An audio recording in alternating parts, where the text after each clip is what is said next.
So let's go into a new form of genetic diversity. Now, let's look at humans in the most simplistic form that we can do. And let's look at the different alleles or genetics that we have that make up us.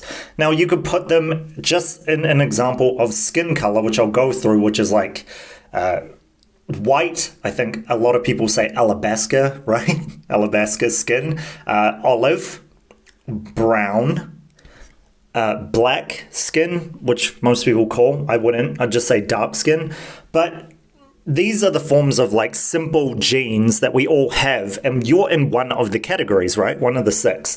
But the biggest thing here is to understand that we have new forms of genetic diversity coming into the future because of robots coming into the mix. Now, this sounds crazy, but again, when you look at robots, they actually have their own form of silicone structure if they're formed for some kind of companionship with people. Now, you guys will notice that the difference is obviously metal versus a skin-like silicone structure, but it still has a type of color characteristic, etc. Now, put this in terms of genetic diversity. Obviously, when you have a companion with a robot and that leads to a form of child, that doesn't necessarily mean that the child will end up having the skin of the robot. However, it will have the skin of you.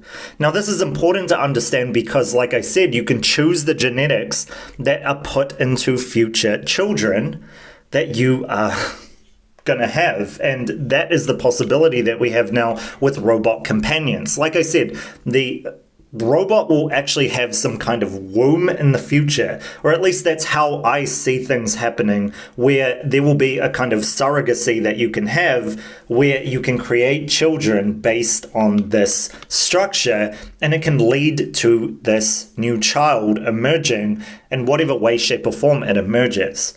Now, it sounds crazy again, but this technology is being implemented as we speak right now. And more importantly, like I said, the genetic diversity that you have will be partially based on yourself with that companion that is robotic. So, let me know what you guys think about this.